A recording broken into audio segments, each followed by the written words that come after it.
हमारे साथ बातचीत करने के लिए हैं बीजेपी सांसद जगदंबिका पाल जी।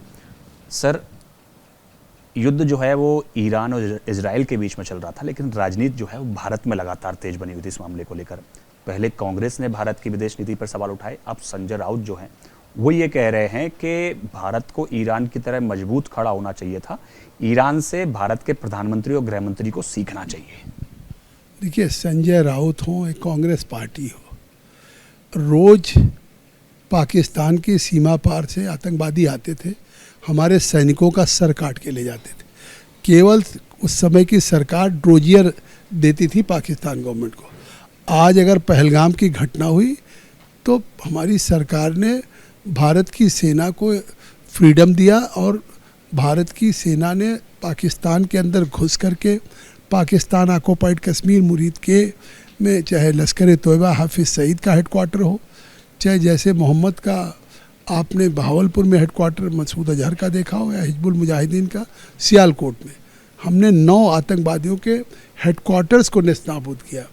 और जब पाकिस्तान की सरकार उन आतंकवादियों के खिलाफ कार्रवाई करने के बजाय उनके साथ खड़ी नज़र आई, तो यहाँ तक कि उनकी एयरफोर्स डिफेंस सिस्टम को भी हमने रडार को 11-11 एयरपोर्ट को ध्वस्त किया। तो ये एक संकेत है कि हम पूरे दुनिया में आतंकवाद के खिलाफ अगर किसी ने लड़ने का पहल किया है तो नरेंद्र मोदी जी ने किया।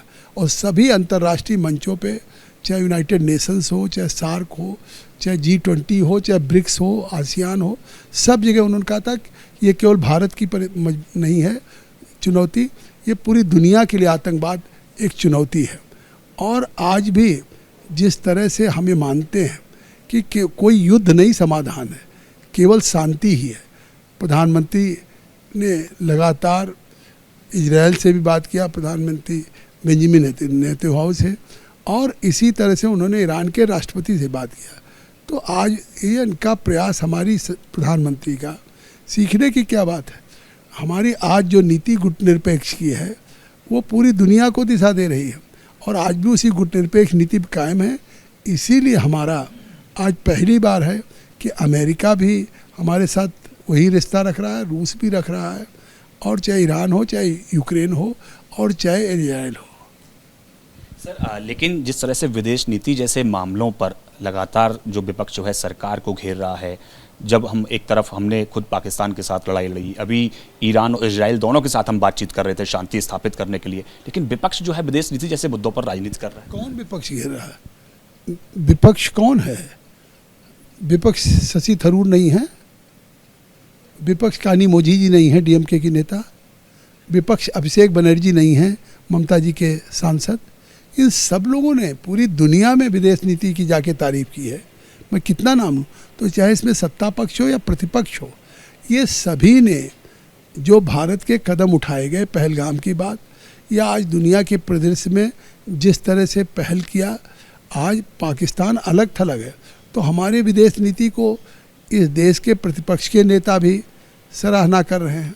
अब ये तो सवाल मतलब संजय राउत को पूछना चाहिए प्रियंका चतुर्वेदी से, ये सवाल राहुल गांधी को पूछना चाहिए अपने कांग्रेस के नेता शशि थरूर से, गुलाम नबी आज़ाद से, सलमान खुर्शीद से। सर, इसके अलावा अगर बात करें उत्तर प्रदेश के इटावा से एक घटना सामने आ रही है। अब उस पूरी घटना को लेकर राजनीति तेज हो गई है। अखिलेश यादव कह रहे हैं कि कुछ वर्चस्ववादी लोगों ने जो पीडीए के लोग हैं उन पर उनके साथ अमानवीय व्यवहार किया है, अगर सरकार एक्शन नहीं लेगी तो 3 दिन में बड़ा आंदोलन करेंगे।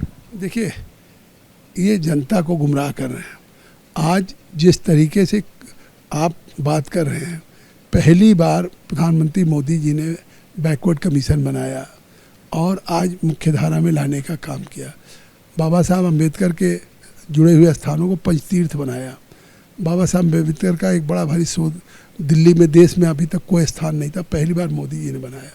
तो आज दलित हो, पिछड़ा हो, महामहिम राष्ट्रपति रामनाथ कोविंद बनाया, आदिवासी बनाया, महिला बनाया। तो ये जनता इस बात को जानती है, और कहीं कोई किसी को अपमानित करेगा, कोई अगर अपराध करेगा तो उसके खिलाफ प्रशासन सख्त कार्रवाई करेगा, क्योंकि यूपी में 0 टॉलरेंस है।